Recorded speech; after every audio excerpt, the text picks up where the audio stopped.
শুধুমাত্র গরু ছাগল কেউ না, আমি কি গাছ হত্যা করতে পারবো? গাছেরও জীবন আছে।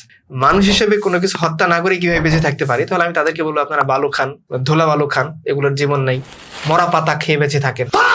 সেই জন্য আমরা আপনাদেরকে বলবো যে একটু বিজ্ঞান সম্পর্কে পড়াশোনা করার জন্য। আমি ভেটেরিনারি সায়েন্সে পড়াশোনা করেছি, ফলে আমার হিউম্যান এবং এনিমেল সম্পর্কে একটু আইডিয়া আছে, এবং ভাই নিজেও উপস্থাপক যিনি আছেন উনি নিজেও সায়েন্সের ছাত্র। আমরা জানি খাবার খাওয়ার পরে স্টমাকের মধ্যে বিক্রিয়া শুরু হয়, রিয়াকশন শুরু হয় খাবারগুলো ব্রেকডাউন করার জন্য। এখানে আল্লাহ তাআলা এই সেল আমাদেরকে কিন্তু দিয়ে রেখেছেন আয়ন আকারে, H+Cl- আকারে। যারা হার্বিভোরাস তৃণভোজী প্রাণী, আর যারা কার্নিভোরাস মাংসাশী প্রাণী, আর মানুষ তো অমনিভোরাস, সবকিছুই সে খায়, শাক পাতাও খায়, আবার অপর দিকে সে মাংসও খায়। সেলুলোজ এনজাইম আছে যেটা আমাদেরকে দেওয়াই হয়নি। ফলে একটা গরু যেভাবে পাতা খেয়ে হজম করতে পারে, ছাগল যেভাবে পাতা খেয়ে হজম করতে পারে, আমি কিন্তু কাঁঠাল পাতা খেয়ে হজম করতে পারবো না। আসসালামু আলাইকুম, সবাই কেমন আছেন? আর কদিন পরই আসছে ঈদুল আজহা। পবিত্র এই উৎসবকে সামনে রেখে আজ আমরা কুরবানি সম্পর্কে কিছু কথা শুনতে চাই। আজকে আমাদের সামনে গেস্ট হিসেবে উপস্থিত আছেন জনপ্রিয় লেখক, গবেষক ও দায়ী জাকারিয়া মাসুদ ভাই। আসসালামু আলাইকুম। ওয়ালাইকুম আসসালাম। কেমন আছেন? আলহামদুলিল্লাহ, আপনি কেমন আছেন? আলহামদুলিল্লাহ। তো আমরা সরাসরি প্রশ্নে চলে যাই। হ্যাঁ, ইনশাআল্লাহ। অনেকেই প্রশ্ন করে থাকেন যে প্রাণী হত্যা একটি অমানবিক বিষয়, এমন একটি বিষয় কেন মুসলমানদের উৎসব হিসেবে পালন করা হয়? মানুষ প্রাণী হত্যার মাধ্যমে কি কোনো অমানবিক কাজ করছে? প্রাণী হত্যা কি বিজ্ঞানের সাথে সামঞ্জস্যপূর্ণ এবং এটা কি বৈজ্ঞানিক? আলহামদুলিল্লাহ, ওয়াসসালাতু ওয়াসসালামু আলা রাসূলিল্লাহ ওয়া আলা আলিহি ওয়া সাহবিহি আজমাইন। আসলে এটা শুধুমাত্র ইসলামের সাথে কেন করা হবে? প্রশ্নটা ওভারঅল সবার সাথে করা যায় যে কোনো ধরনের জীব হত্যা কি মানে আমাদের মানব সমাজের জন্য মানে মানানসই না বেমানান? মানে মানুষ মাংসাশী প্রাণী, যে কোনো ধরনের জীব। তাহলে আমাকে শুধুমাত্র গরু ছাগল কেউ না, আমি কি গাছ হত্যা করতে পারবো? গাছেরও জীবন আছে, ও প্রাণী, মানে ওর জীবন আছে, উদ্ভিদ হোক, কিন্তু তার মধ্যে তো মানে প্রাণ আছে। পাথরেরও প্রাণ আছে, পাথর কিন্তু আকারে বাড়ে। তাহলে এইভাবে প্রশ্নটা করা উচিত যে আমরা তাহলে মানুষ হিসেবে কোনো কিছু হত্যা না করে কিভাবে বেঁচে থাকতে পারি। তাহলে আমি তাদেরকে বলবো আপনারা বালু খান, ধুলা বালু খান, এগুলোর জীবন নেই, মরা পাতা খেয়ে বেঁচে থাকেন। চেষ্টা করে বেয়ার গ্রিলস বা এরকম যারা আছে, তাহলে তাদের জন্য আমাদের কোনো প্রশ্ন নেই। আর কেউ যদি সুস্থ স্বাভাবিক জীবনযাপন করতে চান, যে না আমি স্বাভাবিক চিন্তাতে বিশ্বাসী, তাহলে আমি বলবো আপনার ধুলাও খাওয়ার দরকার নেই, আপনার মানে শুকনো পাতা খাওয়ার দরকার নেই। আপনি চাইলে লাইভ জিনিস খেতে পারেন যেগুলো জীবন আছে, কারণ এটা বৈজ্ঞানিক ভাবেও সমর্থিত। আর আল্লাহর পক্ষ থেকে তো অবশ্যই, যেহেতু আমাদের যারা প্রশ্নগুলো করেন তারা আল্লাহর কথা শুনতে আগ্রহী নন, কাজে তাদেরকে আমরা বিজ্ঞান সম্পর্কে একটু পড়াশোনা করতে অনুরোধ করব। শুধুমাত্র মানে দেখা যাচ্ছে যে আর্টসের বিষয়গুলো নাড়াচাড়া করে পলিটিক্যাল সায়েন্স জেনে তো আসলে বায়োলজিক্যাল বিষয়গুলো বোঝা সম্ভব না। সেই জন্য আমরা আপনাদেরকে বলবো যে একটু বিজ্ঞান সম্পর্কে পড়াশোনা করার জন্য। আর একটু বলে রাখি যে আমরা মানে যেভাবেই হোক সায়েন্সের ছাত্র, কলা বিজ্ঞানের নই। আমি ভেটেরিনারি সায়েন্সে পড়াশোনা করেছি, ফলে আমার হিউম্যান এবং এনিমেল সম্পর্কে একটু আইডিয়া আছে, এবং ভাই নিজেও উপস্থাপক যিনি আছেন উনি নিজেও সায়েন্সের ছাত্র। ফলে আমাদের কাছে এই বিষয়গুলো পরিষ্কার যে মানে এই যে বাই-বর্ন মানুষ, এটা প্রাণ খাওয়ার উপযোগী করে নেচার তাকে সৃষ্টি করেছে। আর যদি আমরা ধর্মীয় পরিভাষায় বলি, তাহলে আল্লাহ সুবহানাহু ওয়া তাআলা আমাদের কিভাবে সৃষ্টি করেছে। যেমন ধরেন আমরা শুধু যদি দাঁতের ক্ষেত্রে দেখি, কারণ খাওয়ার ক্ষেত্রে কি আমাদের খাবারগুলো ব্রেকডাউন করে আমাদের দাঁত। তো দাঁতের ক্ষেত্রে আমরা যদি দেখি মানুষের 4 প্রকার দাঁত আছে। হ্যাঁ, ইনসিসর, ক্যানাইন, প্রিমোলার, মোলার। এর মধ্যে ক্যানাইন যে টিত্রা, চিকন সরু দাঁতগুলো, এগুলো আমাদেরকে এই প্রোটিন জাতীয় এই সমস্ত ইগুলো আছে, গোস্ত, এগুলোকে ব্রেকডাউন করতে আমাদের পুরো দাঁত, 4 প্রকার দাঁতই আমাদেরকে খুব ভালো সহযোগিতা করে। তো যদি আমাদের মানে প্রোটিন খাওয়া নিষিদ্ধ হবে, প্রাণী খাওয়া নিষিদ্ধ হবে, তাহলে তো আমাদেরকে এরকম দাঁত দেওয়া হতো না, আমাদের কোনো একটা গরুর মতো সমান দাঁত দেওয়া হতো, আমরা শুধু জাবর কাটতাম। তো যেহেতু নেচার আমাদেরকে দিয়েছে, আর আল্লাহর ইসলামের পরিভাষা আল্লাহ আমাদেরকে দিয়েছেন, তার মানে এইখানে অবশ্যই আমাদেরকে এটার উপযোগী করেই বাড়ানো হয়েছে এবং এটা স্বাভাবিককরণ করা হয়েছে। এখানে আমি একটা কথা বলছি, আমাদের পরিপাক তন্ত্র সেটাও কিন্তু মাংসাশী প্রাণী। এটা আমি বলতে চাচ্ছিলাম যে ধরেন রুমিনাস এনিমেল আছে, যেমন ক্যাটেল থেকে শুরু করে, এদের মতো কিন্তু আমাদের স্টোমাক না। হ্যাঁ, আমাদের স্টোমাকটা আল্লাহ মানে স্পেশালাইজড করে বানানো। এবং শুধুমাত্র স্টোমাক না, আমরা জানি খাবার খাওয়ার পরে স্টোমাকের মধ্যে বিক্রিয়া শুরু হয়, রিয়াকশন শুরু হয় খাবারগুলো ব্রেকডাউন করার জন্য। এখানে আল্লাহ তাআলা এই সেল আমাদেরকে কিন্তু দিয়ে রেখেছেন আয়ন আকারে, H+Cl- আকারে। যখনই আমরা এই প্রোটিন জাতীয় খাবারগুলো খাই, গোস্ত টোস্ত, এগুলো খাওয়ার জন্য কিন্তু পর্যাপ্ত পরিমাণে এই সেল সিক্রেট হয়, যেগুলো ব্রেকডাউন করতে সহযোগিতা করে। শুধু এটাই না, ধরেন যারা হার্বিভোরাস তৃণভোজী প্রাণী, আর যারা কার্নিভোরাস মাংসাশী প্রাণী, আর মানুষ তো অমনিভোরাস, সবকিছুই সে খায়, শাক পাতাও খায়, আবার অপর দিকে সে মাংসও খায়। স্পেশালি যারা হার্বিভোরাস, এদের মধ্যে একটা সেলুলোজ এনজাইম আছে যেটা আমাদেরকে দেওয়াই হয়নি। ফলে একটা গরু যেভাবে পাতা খেয়ে হজম করতে পারে, ছাগল যেভাবে পাতা খেয়ে হজম করতে পারে, আমি কিন্তু কাঁঠাল পাতা খেয়ে হজম করতে পারবো না। মানুষ কিন্তু ঘাস খেয়ে হজম করতে পারবে না, শাক খেয়ে পারবে, কারণ তার মধ্যে সেলুলোজ এনজাইমের মানে অনুপস্থিতি আছে। অপরদিকে যারা হার্বিভোরাস তাদের মধ্যে ওইটা আছে। তার মানে বায়োবন্ড কিন্তু যারা রোমিনাস বা ক্যাটেল, ছাগল, গড, এরা এক ধরনের, অপরদিকে মানুষ আরেক ধরনের। মানুষ যদিও অমনিভোরাস, বাট তার মধ্যে একটা স্পেশালিটি আছে, তার মধ্যে কার্নিভোরাসের জিনিসগুলো আছে। একটা তো টিথের কথা বললাম, আবার মানুষের মধ্যে এবং ওইখানে আমি সেলুলোজের কথা বললাম, এদেরকে পেপসিন, ট্রিপসিন এবং ইলাস্টেজ এরকম আরো কিছু স্পেশাল এনজাইম আল্লাহ সুবহানাহু ওয়া তাআলা মানুষের ডাইজেস্টিভ সিস্টেমের মধ্যে দিয়ে রেখেছেন, যেটার মাধ্যমে সে চাইলে ইজিলি কি করতে পারে, এই প্রোটিনগুলো ব্রেকডাউন করতে পারে, মিটগুলো ব্রেকডাউন করতে পারে, গোস্ত সে ইজিলি খাইতে পারে। এই সেলের কথা আগেই বললাম। ফলে মানে বাই বর্ন ন্যাচারালি মানুষ এই প্রাণী জবাই করে গোস্ত খেয়ে সুস্থভাবে জীবন ধারণের জন্য উপযোগী, যেটা শাক পাতা বা ধুলাবালি খেয়ে তার মধ্যে বাঁচা সম্ভব না। আরেকটা জিনিস আমি একটু বলতে চাই যে যারা অনেক বেশি প্রশ্ন করেন তারা আসলে নেচার সম্পর্কে কোনো ধারণাই রাখেন না। ন্যাচারাল বিষয় নিয়ে পড়াশোনা না করে জাস্ট শুধু আর্টিফিশিয়াল হুতুম পেঁচা বা এরকম কিছু নিয়ে পড়াশোনা করে যদি আপনি নেচার নিয়ে প্রশ্ন তোলেন, এটা বেমানান দেখা যায়। কেন দেখা যায়?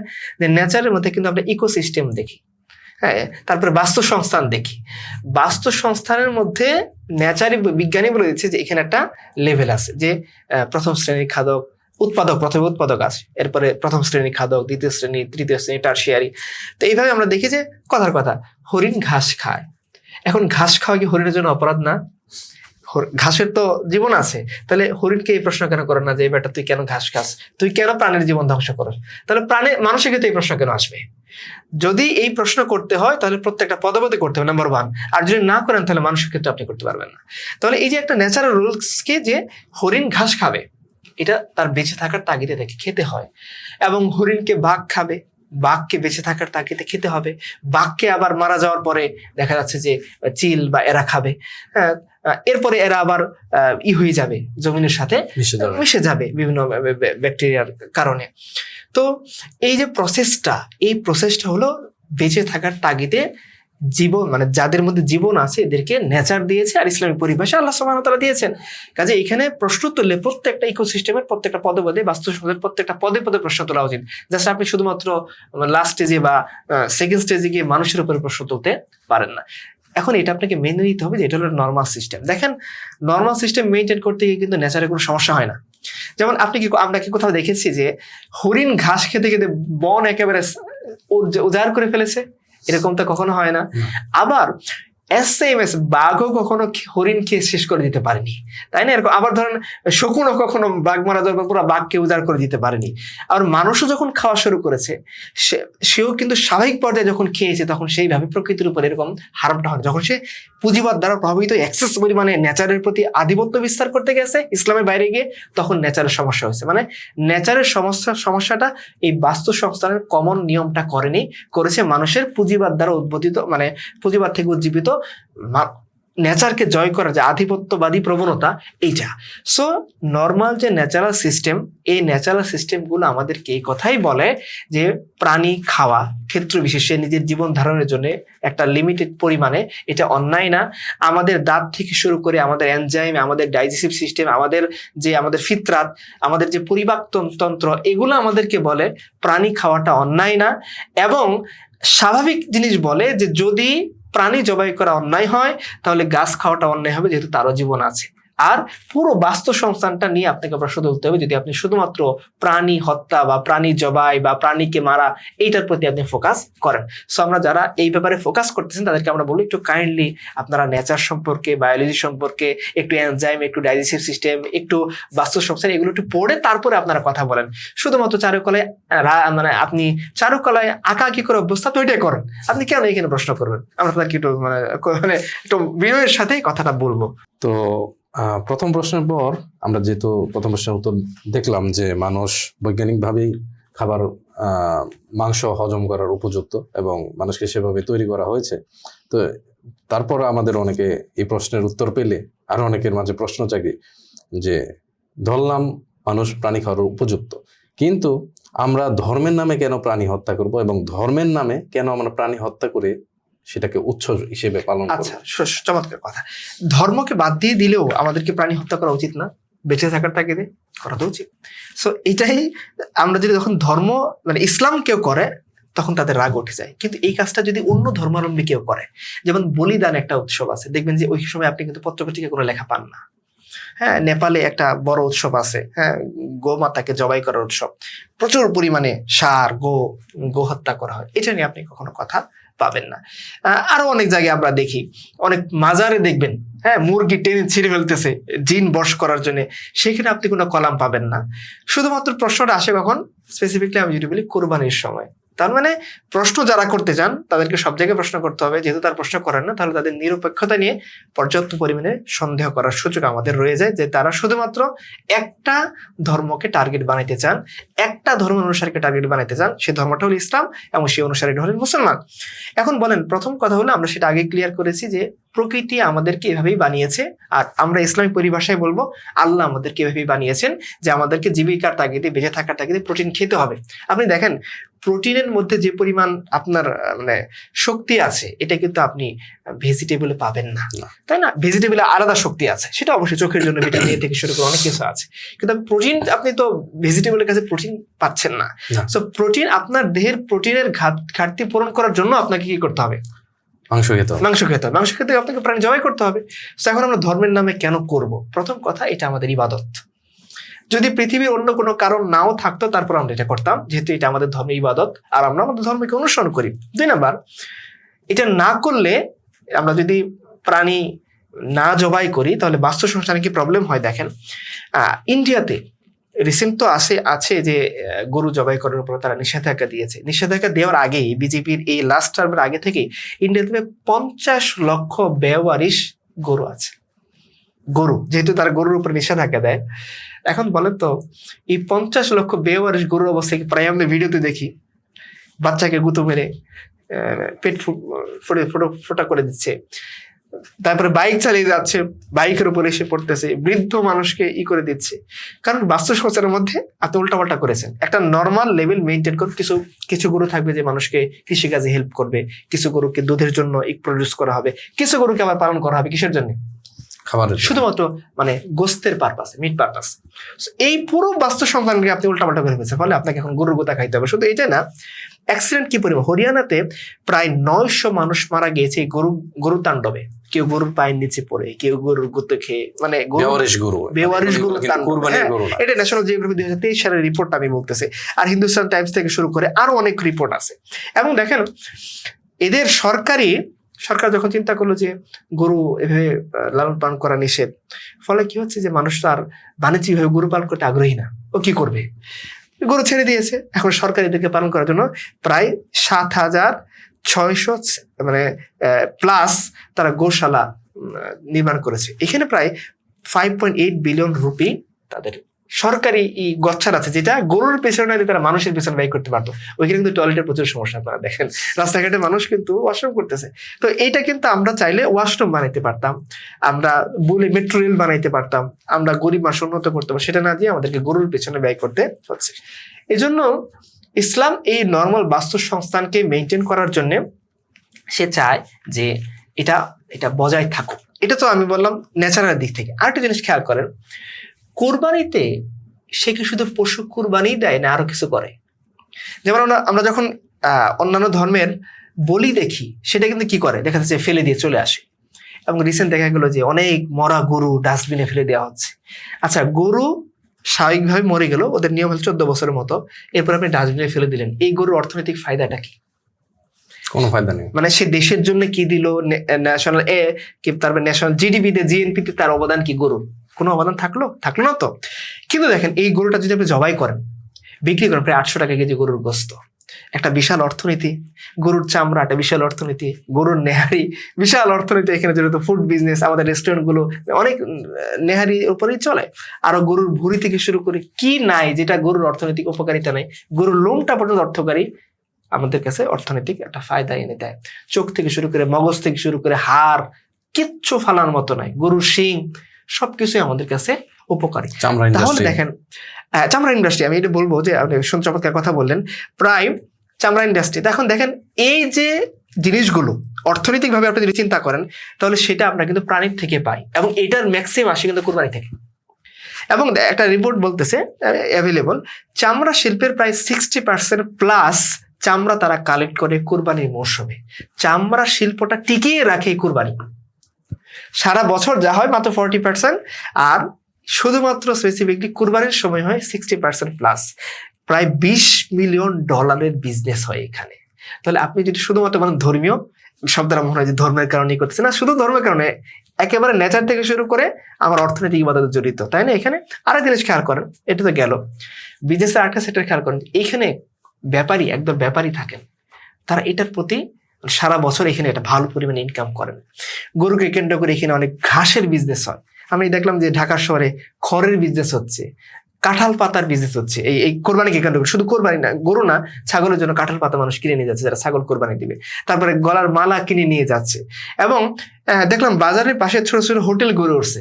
একটা বিজনেস কিন্তু এখানে অর্থনীতি। আবার ট্রাক, আপনি এখন দেখেন পিক আপ পাবেনই না, ট্রাক, বড় বড় ট্রাক পাবেন না সব, এবং ক্যাটেলের জন্য এখন ট্রেন দেওয়া হচ্ছে। তো একটা বিশাল কিন্তু বিজনেসও এখানে জড়িত। ইজারাদার থেকে শুরু করে সরকার অনেক বেশি রেভিনিউ পায়, খামারিরা এখানে জড়িত থাকেন, তারপরে যারা গরুর বিজনেস করেন তারা জড়িত থাকেন। তো এটা গেল অর্থনৈতিক ফায়দা। লাস্ট যদি আমি বলি যে গরুর গোশত কি শুধুমাত্র মুসলমানরা যারা কুরবানি দেয় তারাই খায়, না এর একটা বিশাল অংশ অসহায় মানুষের কাছে চলে যায়। আপনি দেখবেন বিভিন্ন ধর্মের মধ্যে বিভিন্ন মূর্তির উপরে দুধ ঢালা হচ্ছে, এটা কিন্তু দুধ কোথায় চলে যাচ্ছে? পরে নদীতে ফেলে দেওয়া হচ্ছে। বিভিন্ন নদীতে কিন্তু দুধ দিয়ে মানে আরাধনা করা হচ্ছে। কই এটা তো অপচয়, এটা তো কেউ বলে না, তাই না? ইভেন পহেলা বৈশাখে যে আমরা মূর্তি বানিয়ে অপচয় করি টাকাগুলো, এটা তো কেউ কথা বলে না। কিন্তু আমরা যখন দেখি যে এখানে এসে এটা ইবাদত পালনের মাধ্যমে মানুষ কি করতেছে, 3/1 গরুর গোশত, 1 সে নিজের জন্য রাখতেছে, 1 আত্মীয় স্বজনের কাছে পাঠিয়ে দিয়েছে, 1 এলাকার গরিবদের মধ্যে বন্টন করে দিয়েছে। আমি এরকম অনেক ভিডিও দেখছি, এবং অবভিয়াসলি আপনি হয়তো দেখবেন যে সারা বছর মানুষ গরুর গোশত খাইতে পারে, ও শুধু বলতেছে যে আমি কুরবানির সময় একটু গরুর গোশত খাই বা একটু প্রোটিন খাইতে পারি, কারণ আমার সামর্থ্য নেই। বিশেষ করে যারা রাস্তায় জীবনযাপন করে, ফ্লাইওভারের নিচে থাকে, ফুটওভারের নিচে থাকে, ওভার ব্রিজের নিচে থাকে, এরা কিন্তু বলতেছে যে আমরা শুধুমাত্র কুরবানির সময় একটু গোশত চেখে দেখতে পারি। তো এই যে এই মানুষগুলো খুশি হচ্ছে এই ইবাদতের মাধ্যমে। এটা শুধুমাত্র যদি মানে ধর্মের একটা রিচুয়ালস হয়ে ঠিক আছে আমরা জবাই করে ফেলে দিয়ে আসলাম ডাস্টবিনে, তাহলে আপনি প্রশ্ন করতে পারতেন। কিন্তু এটার মধ্যে একেবারে ন্যাচারাল ল থেকে শুরু করে অর্থনৈতিক একটা বড় চামড়া ইন্ডাস্ট্রি, আবার গরিব মানুষের প্রোটিনের প্রয়োজনটা একটু হলেও একবেলা করে সে হাসি মুখে এক পোটলা মাংস নিয়ে একটা ছোট বাচ্চা হিসেবে বাসায় চলে যাচ্ছে। আপনি কেন ওই ছোট বাচ্চার হাসির মধ্যে বাগড়া দিয়ে বসবেন? আমি চাই যাদের সামর্থ্য আছে তারা আরো বেশি কুরবানি দেন। এই ছোট বাচ্চা ওরা এক পোটলা গোস্ত নিয়ে হাসতে হাসতে বাসায় চলে যাবে, আপনি এটা দেখে পরিতৃপ্তি নেন, এটাও আপনার ইবাদত। ধর্ম শুধুমাত্র কুরবানির জবাই করার মধ্যে যেমন ইবাদতের ফজিলত আছে, এই কুরবানির গোস্ত দিয়ে বাচ্চা শিশুর মুখে হাসি ফোটানোর মধ্যে আরো বেশি পরিমাণে সওয়াব আছে। গরিব যে ধরে রাস্তায় থাকে, মানুষের কাছ থেকে হাত পেতে চলে, ওকে যদি আপনি এক পোটলা মাংস পৌঁছে দিয়ে আসতে পারেন, ও যে হাসিটা দিবে এর মধ্যেও আপনার সওয়াব আছে। দ্যাটস ওয়াই আমরা কুরবানি করি, এই জন্য আমরা পশু বধ করি। এটা আমরা কারোর প্রতি রাগের বশেও করি না, হিংস্রতার জন্যও করি না, শুধুমাত্র অপচয়ের জন্য করি না, কারণ সুযোগই নেই আমাদের অপচয়, আমাদের ধর্মে হারাম। এই সমগ্র বিষয়টাকে সামনে রেখে আমাদের ইবাদত পালনের জন্য আমরা এই জন্য কুরবানি করি। এর সাথে আমি একটা কথা যোগ করতে চাই যে গরিবদের মাংস বিলানোর মাধ্যমে, বিতরণ করার মাধ্যমে কিন্তু ধনী গরিবের একটা সম্প্রীতির বন্ধন তৈরি হয়, যা অন্য কোনো সময়ে সাধারণত এত বড় একটা সম্প্রীতির কোনো উৎসব সচরাচর দেখা যায় না। এত মানুষ পার্টিসিপেট করে না উৎসবের ভিতর, যে প্রাণী জবাইয়ের মধ্য দিয়েও যে এত মানুষ মধ্যে হাসি ফোটানো যায়, এটা আমরা এই ঈদ উল আজহার মধ্যে খুব বেশি পরিমাণে দেখি, যেটা অন্য সময় পাওয়া যায় না। জি, আচ্ছা, তাহলে যেহেতু আমরা এই প্রশ্নের উত্তরটা পেলাম, আমরা এখন তৃতীয় প্রশ্নে যেতে পারি। আমাদের তৃতীয় প্রশ্ন হলো যে ইসলামে আমরা যেভাবে জবাই করি, মুসলমানরা কুরবানিতে যেভাবে গরু জবাই করে, ছাগল জবাই করে, সেটা কি বিজ্ঞানসম্মত কিনা? আচ্ছা, আমরা যেভাবে দেখি যে পশুকে বলি দেওয়া হয়, এটা কি বেশি বিজ্ঞানসম্মত? তাহলে ওই প্রশ্নটা আসা দরকার। তারপর এই প্রশ্নগুলো কেন আসে না আমি বুঝি না। ওই প্রশ্নটা আসা যে বলিটা কি বিজ্ঞানসম্মত কিনা, আমরা এগুলো প্রশ্ন কম করতে শুনি, কুরবানি বিজ্ঞানসম্মত কিনা।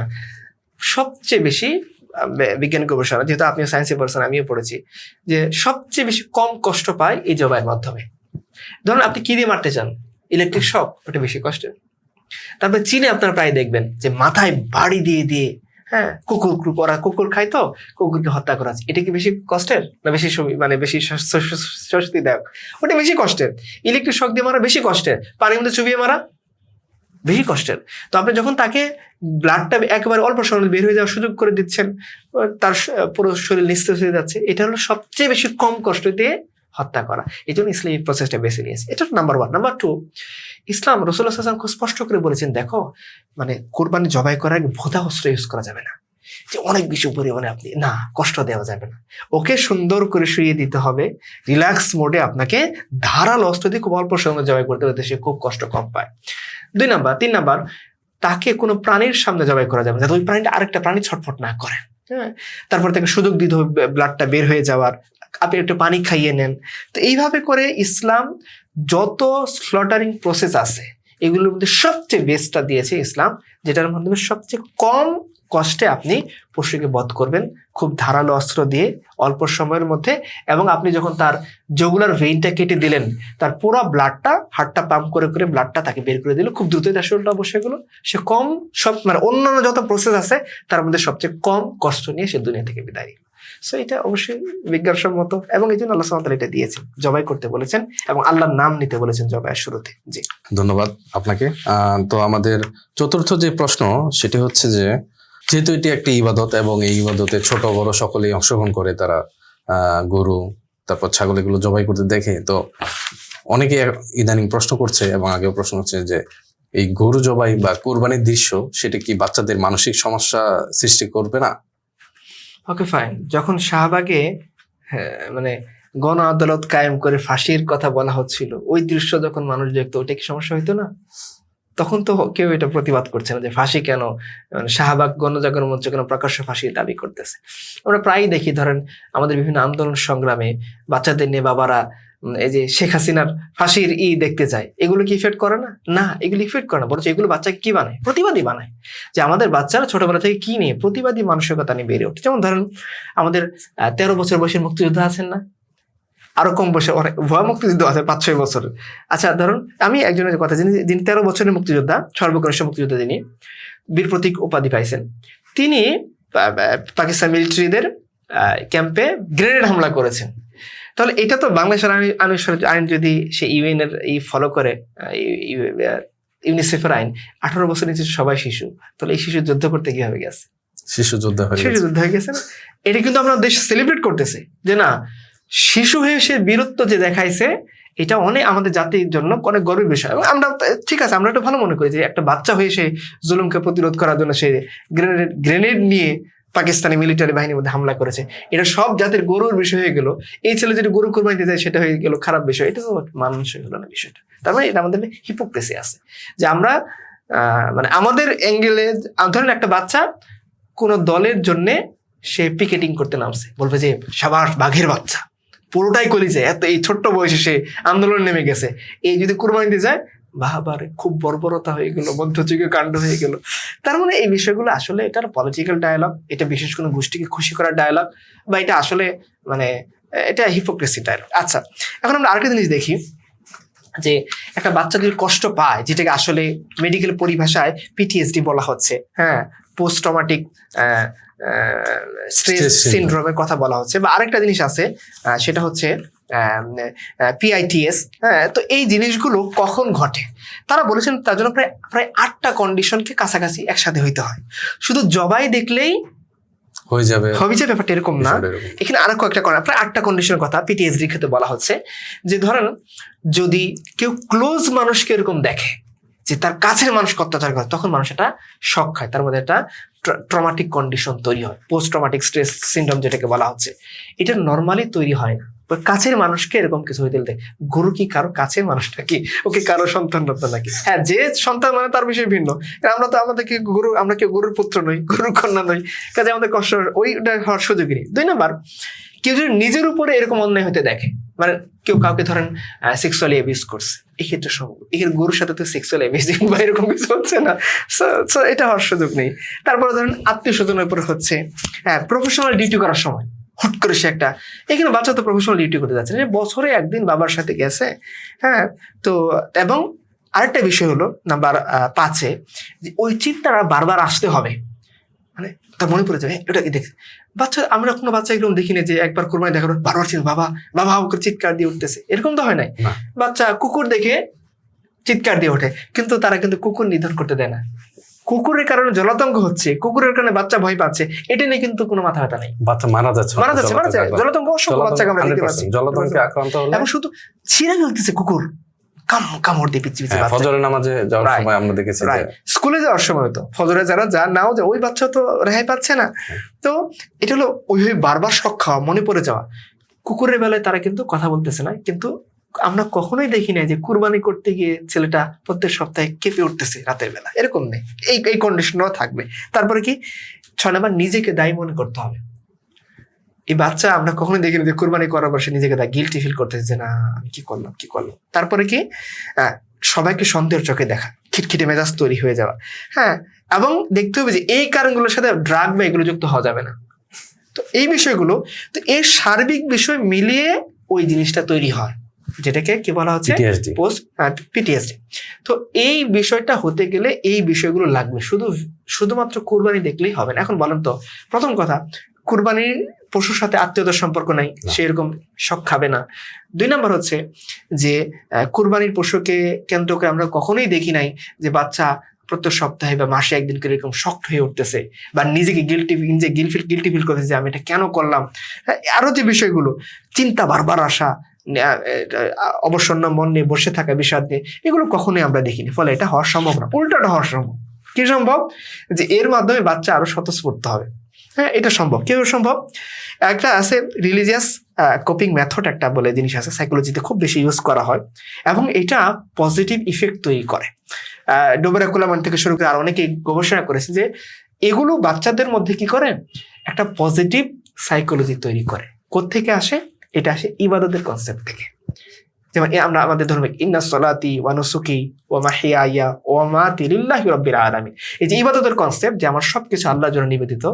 মানুষ যখন এই কনসেপ্ট নিয়ে কোনো কাজ করে, সেটা জবাই হোক, সেটা মুরগি জবাই হোক, যখন সে আল্লাহ নাম দিয়ে করে, তখন তার ব্রেনের ভিতরে একটা শীতলতা অনুভব হয়, শরীরের ভিতরে পজিটিভলি সে মোটিভেটেড হয় এবং তার মেজাজটা ফুটফুটে হয়, মানে ফুরফুরে হয়ে যায়। এবং আপনারা এখানে অক্সিটোসিন হরমোনের যেটা পজিটিভ প্রভাব ভালো কাজ করার পরে, আবার এর বিপরীতে নেগেটিভ কাজ করে ডোপামিনের যেটা নেগেটিভ প্রভাব, এগুলো তো আমাদের সবার জানা। সো যখন মানুষ একটা পজিটিভ মনোভাব নিয়ে ইবাদতের নিয়তে, ধর্ম পালন করার নিয়তে, আল্লাহকে খুশি করার নিয়তে কুরবানি করে, এটা তার সাইকোলজিতে পজিটিভ ইফেক্ট ফেলে। এটা সে ওই ধরনের পিটিএসডিতে কখনোই যায় না বা পিআইটিএস এ কখনোই যায় না, বরঞ্চ এটা তার মানসিক ফুরফুরে মেজাজ তৈরি করে যে আব্বু আমি জবাই করেছি, আব্বু আমি গোস্ত কেটেছি। আমি তো দেখেছি আমার ছোট ভাই আব্বার সাথে গোস্ত কেটে আজ আমি একটা ঠ্যাং কেটেছি, সেভাবে বলতেছে, সেটাকে এনজয় করতেছে। এটাকে আপনারা ক্রিমিনালাইজ না করেন।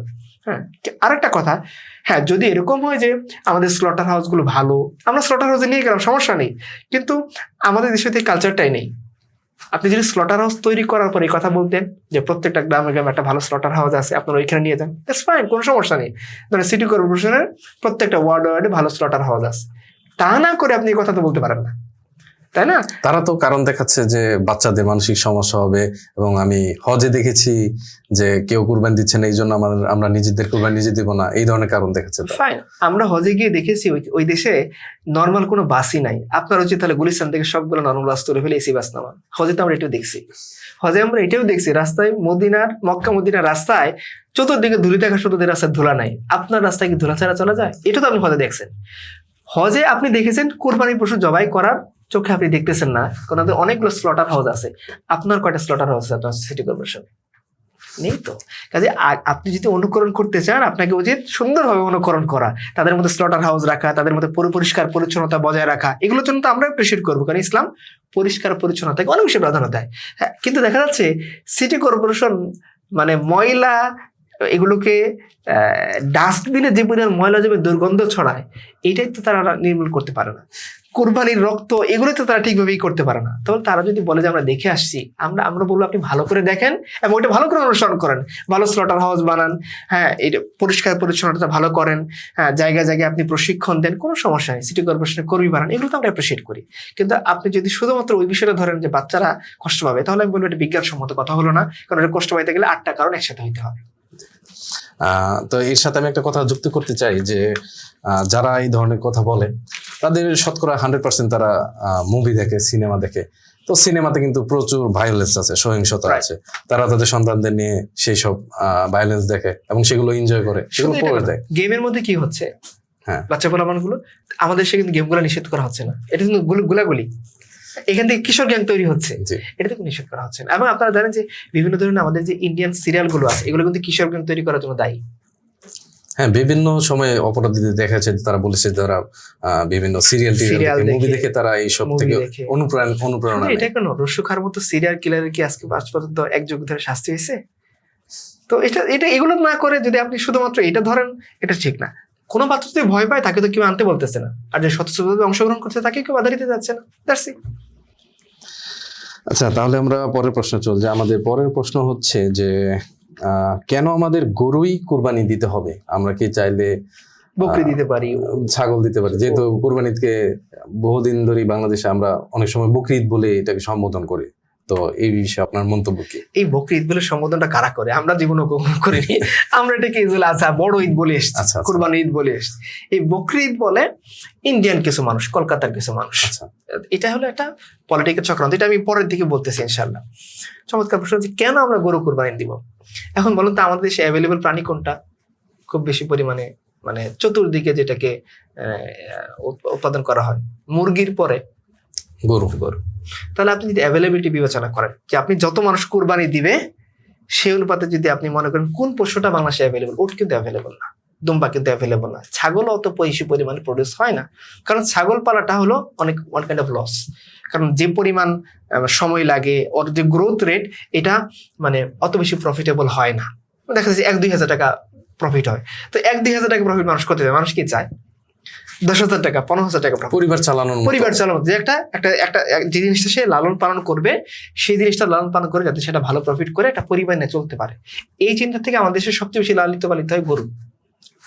মুরগির পরে, মুরগি তার কুরবানি দেওয়া যাচ্ছে না, কাজে ওই হিসাবটা আমাদের আগে বাদ দিতে হবে।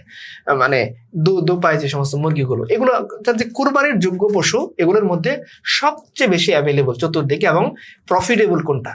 গরু। দ্যাটস আমাদের খামারে থেকে শুরু করে কৃষি কাজ যারা করেন এবং গরিব মানুষ, সে কি পালন? গ্রামে ছাগল অথবা গরু, হাঁস মুরগি নিজেরা খান, কিন্তু বেশি প্রফিটের জন্য সে গরু পালন। কারণ কি, ধরেন কোনো বিপদে পড়লেন, সে গরুটা বিক্রি করে দেবে 60,000, 1 লাখ টাকা তার হবে। কিন্তু 10টা ছাগল বিক্রি করলে তাকে দেখছে 1 লাখ টাকা হচ্ছে না। হ্যাঁ, 10টা মুরগি বিক্রি করলেও হবে না, 10টা রাজহাঁস বিক্রি করে টাকা হবে না। ফলে মানুষ এই চিন্তা থেকে সবাই গরু লালন পালন করে। তার মানে আমাদের দেশে গরুটা কিন্তু অ্যাভেলেবল। প্রথম কারণ যেটা আমরা দেখি যে গরু কেন আমরা করবো, কারণ গরুটা আমাদের দেশে অ্যাভেলেবল। গরুর সাথে অনেকগুলো বিজনেস জড়িত, অর্থনৈতিক সেক্টর জড়িত, এগুলো সচল রাখার জন্য আমাদের গরু কোরবানি করা উচিত, নাম্বার 1। নাম্বার 2, গরু একটা বিশেষ ধর্মের লোকের জন্য মনে করেন কি, এটা তাদের ধর্মীয় পবিত্র প্রাণী।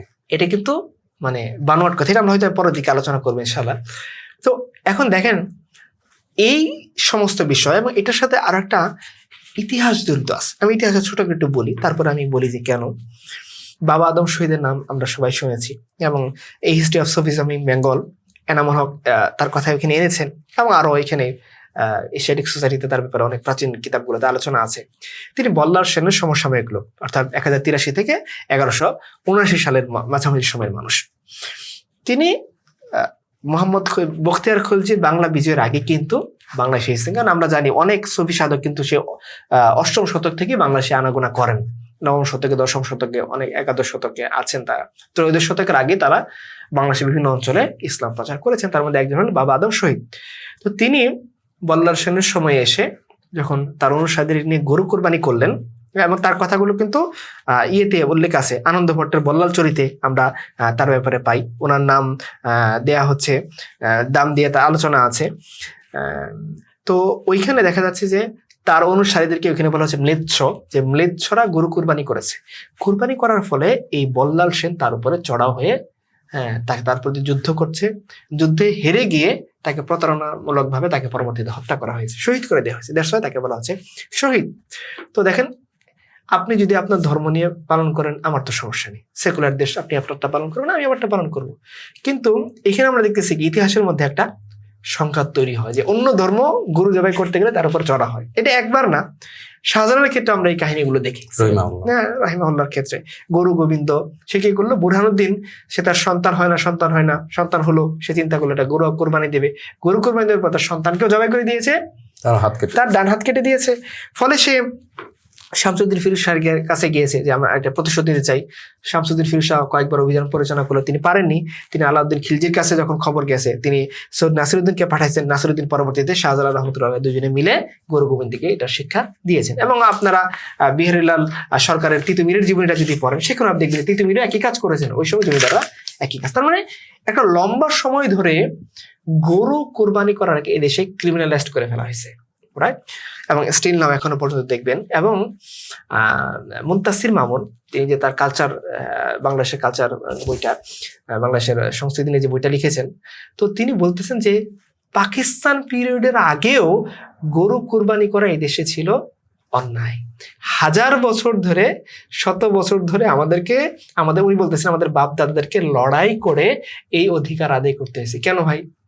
গরু তার স্বাভাবিক পশু, তুমি তোমার ধর্ম পালন করবা, আমি তো তোমাকে বলতেছি না। যেমন হিন্দু ধর্মের কাউকে বা অন্য ধর্মের কাউকে তো আমরা বলতেছি না যে তুমি মানে তোমার ইবাদত পালন করতে পারবা না, তুমি তোমারটা করো। তো আমাকে কেন আমার ইবাদত পালন করতে বাধা দিবা? তোমরা যদি শুকর বলি দাও, আমরা কি বাধা দিই?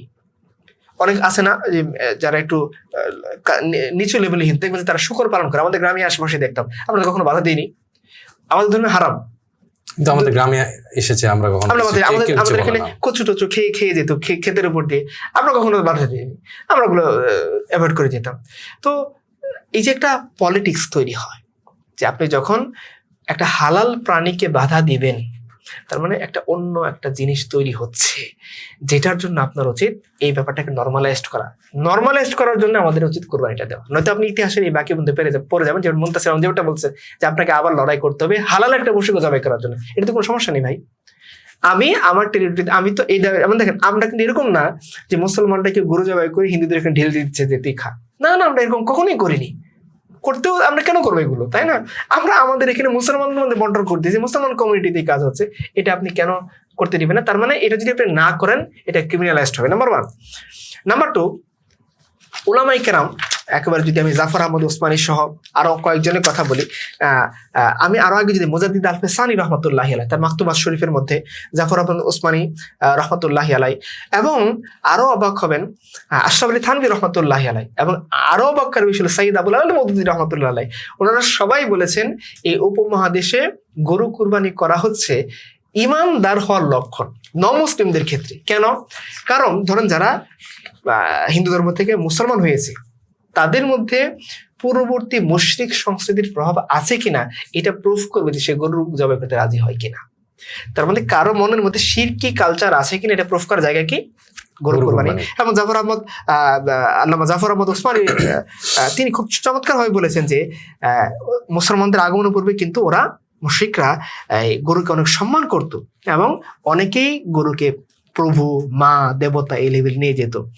এবং উনি বলেছেন এই জন্যে আমাদের লা ইলাহা ইল্লাল্লাহ মুহাম্মদুর রাসূলুল্লাহ, এইটা যে কালিমা, তাওহীদের কালিমা, এই কালিমার প্রকাশ ঘটবে এটা যদি কেউ রাজি হয় এর মাধ্যমে। নমুসলিম যারা, সে যদি রাজি হয়ে বোঝা যাবে সে লা ইলাহা ইল্লাল্লাহ পরিপূর্ণভাবে গ্রহণ করে নিয়েছে।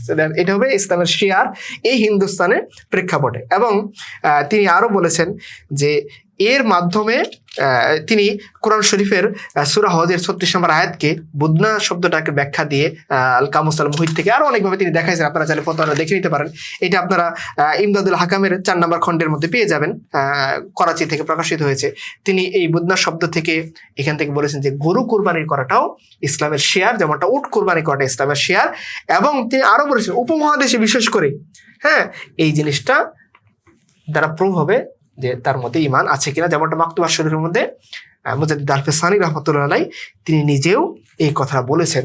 আমরা আরেকজনের কথা দেখি, যে সৈয়দ আবুল আলা মওদুদী রহমতুল্লাহ আলাই, তিনাকে জিজ্ঞাসা করা হয়েছে, তো এটা তর্জমানুল কুরআন পত্রিকার মধ্যে পাওয়া যাবে 1945 সালে জুলাই আগস্ট সংখ্যার ভিতরে। তাকে জিজ্ঞাসা করা হয়েছে যে মুসলিম জাতি যদি হিন্দুস্তানে গরু কুরবানি বন্ধ করে দেয় তবে ইসলামের দৃষ্টিতে কিয়ামত এসে যাবে না। প্রশ্নকারী বলতেছেন, বিশেষ করে যখন এই কাজের মাধ্যমে লাভ কম এবং ক্ষতি বেশি, তাহলে আমরা কেন বিজাতির সাথে ঐক্যের জন্য কিছুটা ছাড় দেব না? তাহলে আমাদের একটু ঐক্য ভালো হয়। প্রশ্ন উত্তরে উনি বলতেছেন যে দেখেন, মুসলমানরা যদি, ওনার কথা বলতেছি, হিন্দুস্তানে মুসলমানরা যদি হিন্দুদের সন্তুষ্ট করার জন্য গরু কুরবানি পরিত্যাগ করে, তবে কোরআনে বর্ণিত সেই মহাজাগতিক কিয়ামত না আসলেও এই হিন্দুস্তানের সীমানার ভিতরে মুসলমানদের উপর সত্যি কিয়ামত নেমে আসবে। কিভাবে? তিনি বলতেছেন যে আপনার কাছে শুধুমাত্র এটা বিষয় যে কিভাবে দুইটা জাতির মতবিরোধ দূর হয়, অথচ ইসলামের মূল বিষয় তাওহীদ।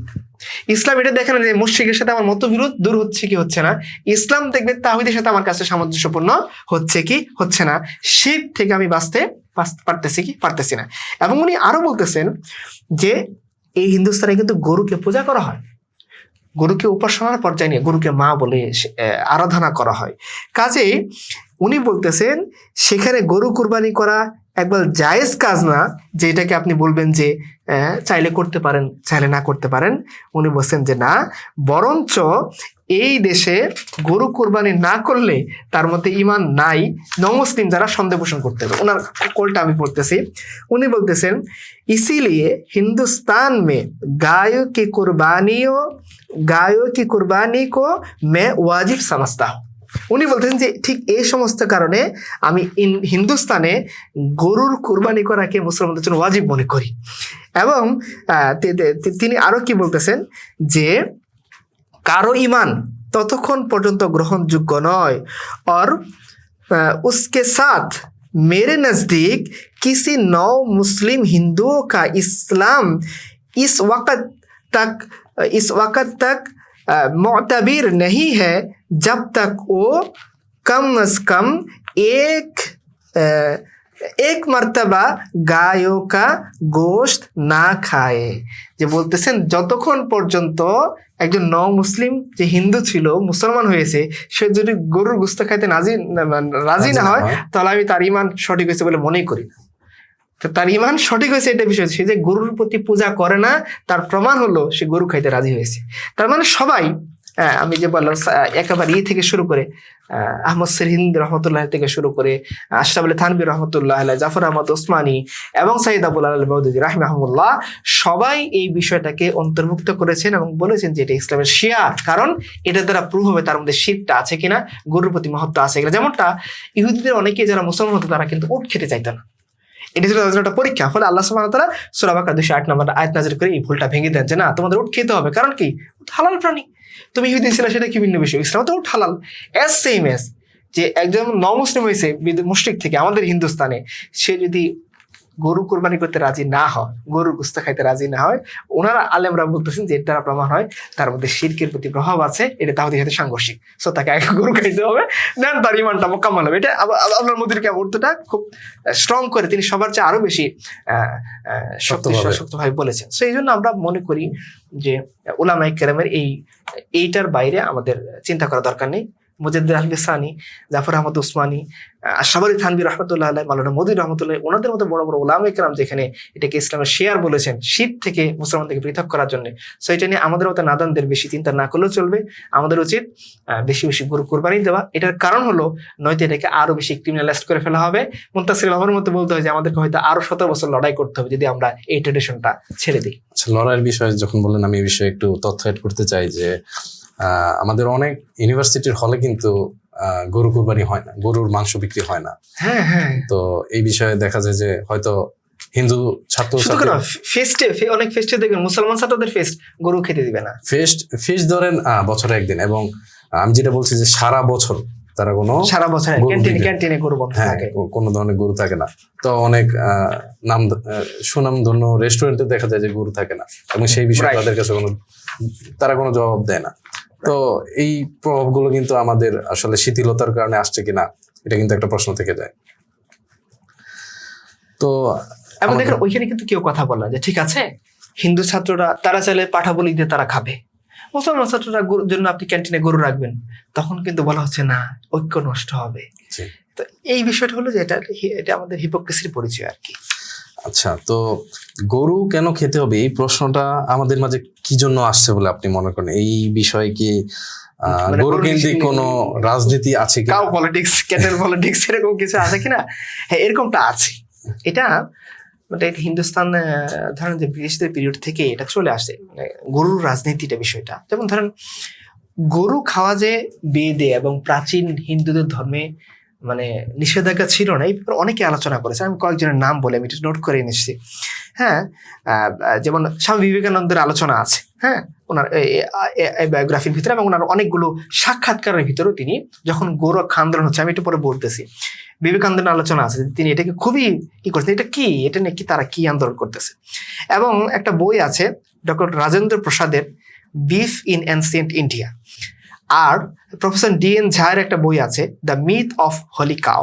এরপরে জাস্টিস মার্কেন্ডেয় কাটজু, তারপর বিকাশ রঞ্জন, নৃসিংহ প্রসাদ ভাদুড়ী এবং আরো অনেকেই এই ব্যাপারগুলো নিয়ে আলোচনা করেছেন যে হিন্দু ধর্মে, আমি কিন্তু হিন্দুদের কথা বলতেছি কারণ কি আমরা অবশ্য হিন্দু ধর্মের বিশেষজ্ঞ নই, সো আমাদেরকে কোনো না কোনো বিশেষজ্ঞের কাছে যায়। বিশেষ করে নৃসিংহ প্রসাদ ভাদুড়ী উনি কিন্তু পুরাণ বিশেষজ্ঞ, মানে পুরাণের উপর অনেক লেখা, এবং সংস্কৃত নিয়ে তিনি পড়াশোনা করেছেন। এবং ডিএন ঝা উনি অনেক মানে খুব নাম করা একজন প্রফেসর। তারপরে রাজেন্দ্র প্রসাদের কথা বললাম, আর জাস্টিস মার্কেন্ডেয় কাটজু পড়াশোনা করার লোক, উনি সুপ্রিম কোর্টের সাবেক বিচারপতি ছিলেন। ফলে এবং স্বামী বিবেকানন্দ ওনার কাছে তো হিন্দু ধর্মের ব্যাখ্যাই অনেক সময় হয় না। তো ওনারা সবাই বলেছেন যে হিন্দু ধর্মে প্রাচীন সময়কালে গরু খাওয়াটা, বিশেষ করে সারের কথা বলেছেন, এটা অন্যায় ছিল না। বেদের মধ্যে ওনারা বেদ থেকে বলেছেন, বেদের দ্বিতীয় প্রকাশের মধ্যে আমরা যদি দেখি যে বেদ জ্ঞান লাভ করতে হলে, দৈব জ্ঞান যদি আপনি লাভ করতে চান, স্বাস্থ্যবান হতে চান, তাহলে সেখানে বলা হচ্ছে তোমাকে ষাঁড়ের মাংস খেতে হবে। স্বাস্থ্যবান হওয়ার জন্যে, দৈব জ্ঞান লাভ করার জন্যে হিন্দুদের হিন্দু না ব্রাহ্মণদের, হিন্দু তো একটা কালচার আইডেন্টিটি, এটা তো কোনো ধর্ম না। ব্রাহ্মণ যারা অরিজিনাল হিন্দু যদি বলা হয়, তাদেরকে বলা হচ্ছে এটা খেতে হবে। এবং বৈদিক যুগেও বিবেকানন্দ তার অটোবায়োগ্রাফির এই বায়োগ্রাফির মধ্যে বলছেন যে বিবেকানন্দ বৈদিক যুগে, স্বর্ণ যুগে এই জন্য বলছেন যে ওইখানে গরু খাওয়া হইতো, ওইটা অ্যাভেলেবল ছিল। এবং আরেকটা বিষয়, ওই সময় অতিথিকে বলা হতো কি গেখনা, মানে তিনি গরু খান, এই জন্য তাকে গেখনা বলা হচ্ছে, যে গরু খান বলে, গরু ভক্ষণ করে বলে অতিথিকে দেওয়া হয় বলে এই উপাধিটা তাদেরকে দেওয়া হচ্ছে। এটা নিয়ে বিকাশ রঞ্জনের একটা আলোচনা এবং অ্যাভেলেবল আছে ইউটিউবে, আপনারা দেখতে পারেন। ইনিও বেশ পশ্চিমবঙ্গের পড়াশোনা করা লোক। এবং উপনিষদে যদি আপনি দেখেন, সেখানেও বলা হচ্ছে যে কেউ যদি চায় তার পুত্র বাগ্মী হবে, মানে খুব কথা সুন্দর করে বলতে পারবে, সর্ববেদে পারঙ্গম হবে, মানে সব ধরনের বেদ সম্পর্কে ধারণা রাখবে, শিক্ষিত হবে, 100 বর্ষ জীবী হবে, বলে না তোমার আয় 100 বর্ষ হোক, উনি বলতেছেন তাহলে তার এবং তার স্ত্রীর উচিত বৃষ অর্থাৎ ষাঁড়ের মাংস খাওয়া। হ্যাঁ, তাহলে উপনিষদে খুব সুন্দর করে বলা আছে। এবং শ্রী মুকুন্দিলাল তার কাউ স্লটার এই বইটার মধ্যে বলেছেন যে প্রাচীন ভারতে মানে যখন বিয়ের অনুষ্ঠান হতো, বিয়ের অনুষ্ঠানের সময় মানে এই যে ষাঁড়ের চামড়ার উপরে এদেরকে বরকনেকে বসানো হতো, ষাঁড়ের চামড়া। এমন একটা কথা বলছেন, এটা ছিল ষাঁড়ের কাঁচা চামড়া। কেন বলছে, এই গরু জবাই করা হয়তো অতিথিদের জন্য, খাওয়ার জন্য, আর চামড়াটা দিয়ে হয়তো বরকনেকে বসার জন্য, তাই না? এরপরে আরো বলেছেন রাজ্যাভিষেক, যখন একটা রাজা, নতুন রাজা বসতেছে, তখন ভাবি রাজা যিনি হবেন তাকে ষাঁড়ের চামড়ার উপর বসানো হতো। তো তার মানে এটা ইবাদতের পর্যায়ে কখনোই ছিল না, আরাধনার পর্যায়ে কখনোই ছিল না। বৈদিক যুগে যখন বেদের প্রভাব ছিল, ব্রাহ্মণদের প্রভাব ছিল, তখন এটা খুবই স্বাভাবিক ছিল। এবং শুধুমাত্র আপনি অবাক হবেন যে সাহিত্য সংগীতের মধ্যে দেখা যাচ্ছে যে একটা দিনের অনুষ্ঠান, মানে একদিন অনুষ্ঠানের জন্য ব্রাহ্মণরা প্রায় 21,000 গরুকে হত্যা করেছে, 21,000 গরু একদিনে। কারণ ওই তাদের ওই ফেস্টিভ্যালটা তো পালন করার জন্য 21,000 গরুকে হত্যা করেছে। এরকম আরো অনেক আছে, ঋগ্বেদ থেকে শুরু করে গরুর চর্বি দিয়ে বলা হচ্ছে যে তোমাদের পিতৃদেরকে তৃপ্ত করো, এর ফলে তোমাদের কামনা বাসনা পূর্ণ হবে। গরুর চর্বি যদি খাও তুমি, চর্বিওয়ালা অংশ। এবং আরো বলা হচ্ছে ব্রাহ্মণরা বৃষ অর্থাৎ ষাঁড়কে হত্যা করে দেবতাদের উদ্দেশ্যে উৎসর্গ করত। তো এই বইগুলো যেগুলো আমরা প্রথমেই বললাম, এগুলো যদি দেখেন, স্বামী বিবেকানন্দ থেকে শুরু করে ডিএন ঝার আলোচনা থেকে শুরু করে রাজেন্দ্র প্রসাদের আলোচনা বা বিকাশ রঞ্জন বা নৃসিংহ প্রসাদ ভাদুরী, সবার আলোচনা যদি আপনারা দেখেন, তাহলে আপনারা দেখবেন যে বৈদিক যুগ থেকে শুরু করে কোনো সময়ই মানে এই বিষয়টা হারামে ওদের ধর্মের যদি নিষেধাজ্ঞার পর্যায়ে ছিল না। এখন প্রশ্ন হলো কোত্থেকে আসছে? এটা হলো আপনার প্রশ্ন, পলিটিক্সের সূচনা কোত্থেকে ঘটলো? এই বিষয়টা প্রবল হয়েছে ব্রিটিশদের পিরিয়ডে, এবং আরো যদি স্পেসিফিকলি বলি তাহলে 1880-র দশকে এটার সূত্রপাত। এবং এটা চমৎকার আর্টিকেল আছে, কেউ যদি চান পড়তে পারেন, গৌতম রায়ের লেখা। উনি একটা সিরিজ লিখেছেন, ভারতের জাতীয় আন্দোলন ও RSS। অনেকগুলো পর্ব আছে, 23 নম্বর পর্ব। এই 23 নম্বর পর্বটা আপনারা দেখতে পারেন, যে উনি এখানে আলোচনা করেছেন, আমি একটু পরে বলতেছি। তো উনি বলতেছেন যে এই যে গো কেন্দ্রিক একটা পলিটিক্স, এই পলিটিক্সের শুরু হয় ব্রিটিশ পিরিয়ডে 1880-র দশকে, এবং এটাকে খুব চরম মাত্রায় নিয়ে যান স্বামী দয়ানন্দ সরস্বতী। 19 শতকের শেষ দিকে এটাকে খুব জনপ্রিয় করে তোলেন, এবং তার এই প্রভাবের কারণে গোটা হিন্দুস্তান জুড়ে দাঙ্গা শুরু হয়। মানে হিন্দু মুসলমানদের মধ্যে বিরোধ চরম আকারে লেগে যায়। কারণ কুরবানি, বিশেষ করে 1893 এবং 1894 সালে কুরবানির সময় বড় আকারে 2টা দাঙ্গা হয়। কারণ মুসলমানরা গরু জবাই করবে, তারা জবাই করতে দিবে না, এই নিয়ে স্বামী দয়ানন্দ সরস্বতীর যে গৌরক্ষণী সভা, এদের মধ্যে একটা প্রবল পরিমাণে দাঙ্গা লেগে যায়। এবং এই দাঙ্গার ভিতরে বাতাস দিতে থাকেন ব্রিটিশরা, যেটা এই গৌতম রায়ের আর্টিকেলের ভিতরে আছে। এবং উনি এটা খুব চমৎকার দেখেছেন, আমি একটা স্থান থেকে হয়তো কোট করবো। এবং উনি বলতেছেন যে জমিদাররা তাদের কালচারাল হেজিমনি ধরে রাখার জন্য, ব্রাহ্মণরা তাদের কালচারাল হেজিমনি ধরে রাখার জন্য, এবং ব্রিটিশরা তাদের ডিভাইড অ্যান্ড রোল পলিসি ধরে রাখার জন্য এই আন্দোলনগুলোতে তারা বাতাস দিতে থাকে। পরবর্তীতে 20 শতকে এই আন্দোলনটা হাইজ্যাক করে হিন্দু মহাসভা এবং এটাকে রাজনীতিকরণ করে। পরবর্তীতে RSS এবং হিন্দু পরিষদ এবং বর্তমানে বিজেপি এটাকে তারা পলিটিক্যাল টুলস হিসেবে ইউজ করছে, যেটা আসলে তাদের ধর্মগ্রন্থে নাই। এবং আমি যে ইয়েদের কথা বললাম আপনাদেরকে, যে যারা আলোচনা করেছেন, বিকাশ রঞ্জন, তিনি বলেছেন যে এরা হিন্দু ধর্মগ্রন্থ পড়েই নেই, পড়লে তারা এই ধরনের পলিটিক্স করতো না। কারণ যেটা ধর্মের নাই সেটা ধর্মের নামে চাপিয়ে দিয়ে কি হচ্ছে, যে গুতা খেয়ে মানুষ মরে যাচ্ছে। এবং আমরা আজকে দেখলাম ভিডিও, অসংখ্য গরু মারা যাচ্ছে, ডাস্টবিনে তাদেরকে ফেলে দিতে হচ্ছে। তো এই অবস্থাটা পলিটিক্সের মধ্যে নিয়ে এসেছে ব্রিটিশরা। কেন নিয়ে আসছে দেখেন, তখন কিন্তু আপনি বুঝবেন যে প্রচুর পরিমাণে শিক্ষিত হিন্দু তৈরি হয়ে গিয়েছে, ওদের চাকরি টাকরি নাই, তারা আবার স্বাধীনতা আন্দোলনও চায়, এদেরকে বিভিন্ন দিকে ব্যস্ত রাখা দরকার ছিল। এবং অপরদিকে মুসলমানও স্বাধীনতা চায়। তো তাদের দুই গ্রুপের মধ্যে যদি একটা মারপিট লাগিয়ে দেওয়া যায়, তাহলে ব্রিটিশরা আরো লম্বা সময় ধরে শাসন করতে পারবে, যেটা তাদের ডিভাইড অ্যান্ড রুল পলিসি। ফলে এই পলিসিটা সহজ করে দিয়েছিল এই গোরক্ষণী সভা, স্বামী দয়ানন্দ সরস্বতী এবং এদের আন্দোলন, এবং পরবর্তীতে হিন্দু মহাসভা, এবং আরো কি বললাম, এই যে RSS, বিশ্ব হিন্দু পরিষদ, এবং বিজেপি। পরবর্তীতে বিজেপিরা অনেক পরে তৈরি। হিন্দু মহাসভার কথা যদি বলি, সংঘ পরিবার বলা হয় এদেরকে, একটা বই আছে সংঘ পরিবার ও হিন্দুত্ব, এখানে আরো অনেক সুন্দর করে আলোচনা করা আছে।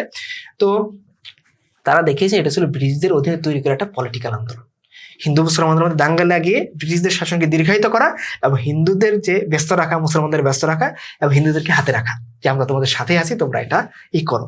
এবং এই গৌতম রায় তার এই আর্টিকেলের মধ্যে খুব চমৎকার আলোচনা করেছেন, অনলাইনে অ্যাভেলেবল।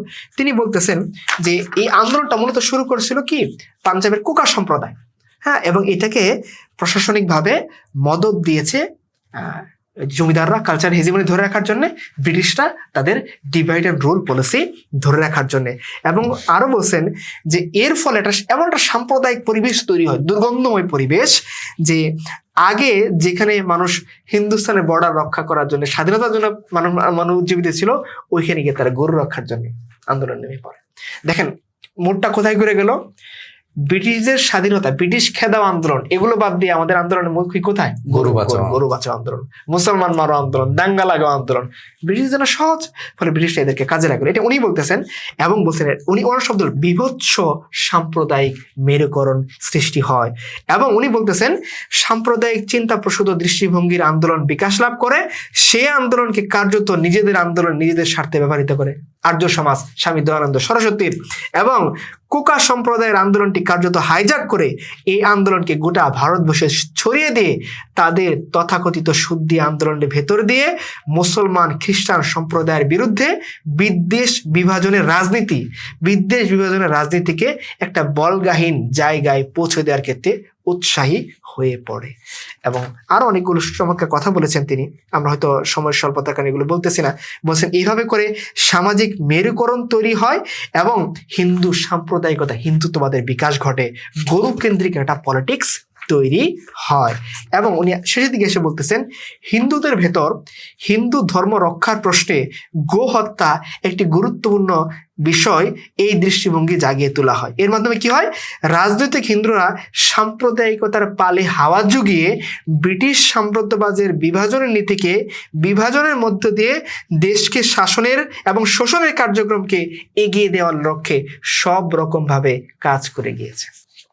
মানে ডিভাইড অ্যান্ড ল পলিসির মাধ্যমে মানুষকে বিভক্ত করা এবং আরো বেশি পরিমাণে ব্রিটিশদের শোষণ যাতে এই হিন্দুস্তানে থাকে, এই যে ফাঁদ ব্রিটিশরা পেটেছিল স্বামী দয়ানন্দ সরস্বতীর মাধ্যমে, সেই ফাঁদে তারা পা দিয়ে জমিদারদের টাকার মধ্যে পেট্রোনাইজে তারা এই ধরনের রাজনীতিকরণ করেছে, যেটার সাথে বৈদিক যুগের বেদের উপনিষদের আসলে কোনো সম্পর্ক ছিল না। কাল্পনিকভাবে তারা এগুলো তৈরি করেছে। তো আমরা খুব যারা শিক্ষিত সম্প্রদায় আছেন, জ্ঞানী সম্প্রদায় আছে, তাদেরকে বলবো এই সমস্ত সাম্প্রদায়িক সংঘাতের দিকে আপনারা যাবেন না। হিন্দুরা হিন্দু ধর্ম পালন করবে, তারা বলি তাদের মতো করে দিবে, তারা চাইলে শুকর জবাই করবে, মুসলমানের মতো করে গরু জবাই করবে, ছাগল জবাই করবে, ভেড়া জবাই করবে, তারা তাদের ইবাদত পালন করবে। এই ব্রিটিশদের ডিভাইড এন্ড রুল, এই পলিসি যাতে আমাদের সমাজে না আসে, হিন্দুস্তানে আছে সেটা তাদের বিষয়, এই ধরনের বর্বরতার আমরা নিন্দা জানিয়ে রাখলাম, পাশাপাশি আমাদের দেশে যাতে এটা কোনোভাবেই না আসে আপনারা সেটা খেয়াল রাখবেন। ধন্যবাদ জাকারিয়া মাসুদ ভাই। আশা করি আপনারা এই ভাইয়ের কথাগুলো থেকে অনেক কিছু শিখতে পেরেছেন। আর অল্প কদিন পর যে কোরবানি ঈদ আসছে, আশা করি সেই ঈদ যেন আপনাদের সবার জন্য উত্তম এবং কল্যাণকর হয়। আপনারা সবাই আনন্দের সাথে পালন করুন এবং আমরা যেন সেই ত্যাগ এবং মহিমার শিক্ষা আমাদের জীবনে বাস্তবায়িত করতে পারি, সেই আহ্বানে আজকের পডকাস্ট এখানে শেষ করছি। আসসালামু আলাইকুম।